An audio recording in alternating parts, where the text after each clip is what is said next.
मित्रांनो नमस्कार, चॅनलवर तुमचं स्वागत आहे. आपण पाहतोय सेंद्रिय कार्बन वाढीचे छोटे छोटे पण फायदेशीर उपाय. मागील व्हिडिओमध्ये जी आपण प्रोसेस पाहिली ती प्रोसेस घडवणारे खरे हिरो होते जीवाणू, बुरशी आणि ॲक्टिनोमायसिस. त्यांच्याबद्दल थोडंसं जाणून घेऊया, कारण ज्यांच्या जीवावर आपण ह्या कार्बन वाढीच्या उड्या मारतोय त्यांच्याबद्दल आपल्याला माहिती असायला हवी. मित्रांनो, ह्या जीवाणूंचा रोल काय आहे, तर जीवाणूंची भूमिका काय आहे, तर हे जे कोवळे पदार्थ असतात, लुसलुशीत नायट्रोजन असणारे पदार्थ आहेत, त्यांचं हे लगेच विघटन करतात आणि त्यामुळे लवकर कार्बन सर्कल तयार होतं, पोषण तत्त्वे मोकळी होतात, थोडा कार्बन टिकतो कमी, पण पिकांना जे हवं ते लगेच पुरवल्यामुळं आपल्या पिकांची वाढ चांगली होते.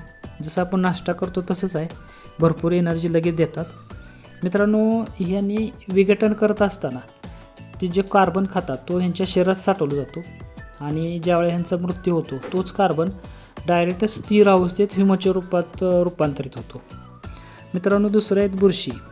बुरशींचा उपयोग काय, तर ह्या कठीण सेंद्रिय आणि लिग्निन आणि सेल्युलोज असलेल्या पदार्थांचे विघटन करतात आणि हे विघटन होत असताना ग्लोमेनिन नावाचा एक चिकट स्त्राव तो मातीत सोडतात आणि त्या स्त्रावामुळं आपल्या मातीची रचना सुधारते. कशी, तर हा एक डिंकासारखा भाग असतो, तो मातीचे 2-3 कण असे एकत्र जोडत त्याची छोटी छोटी ढेकळं बनवतो, म्हणजे ॲग्रिगेट्स म्हणतात त्याला.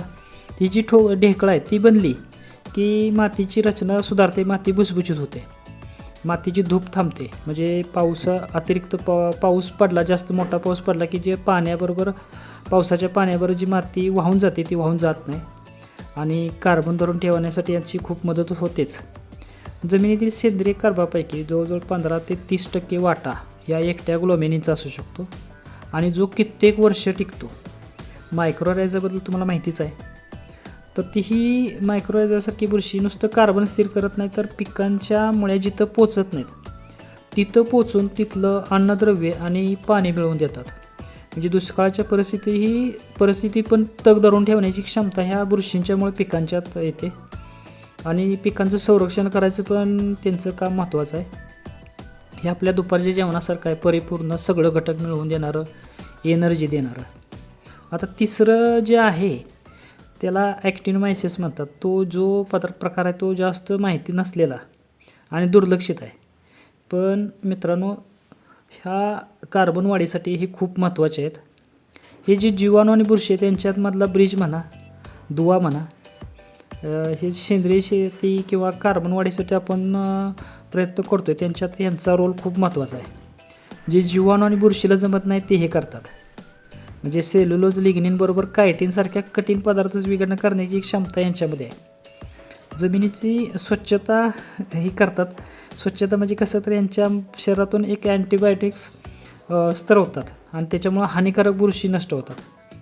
आता हे उष्ण वातावरणात सुप्तावस्थेत तग धरून राहू शकतात, म्हणजे जगू शकतात, फक्त सुप्तावस्थेत जातात.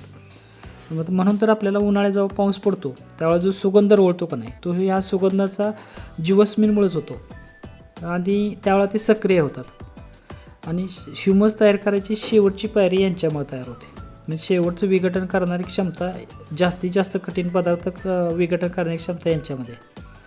मित्रांनो, चांगलं उत्पादन पाहिजे असेल, चांगली कार्बनची वाढ हवी असेल, जमिनीची रचना सुधारायची असेल, तर एका सूक्ष्मजीवाकडे लक्ष देऊन चालणार नाही, तर जे सूक्ष्मजीव आहेत त्या सगळ्यांचं एक संपूर्ण वसाहत आपल्याला सांभाळली पाहिजे.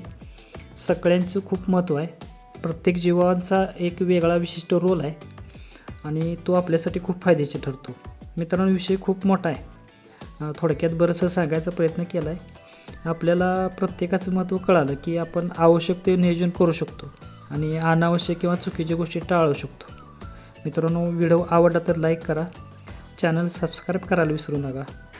मित्रांनो, तुमचा एक लाईक माझा उत्साह वाढवतो, त्यामुळं लाईक करायला विसरू नका. धन्यवाद मित्रांनो.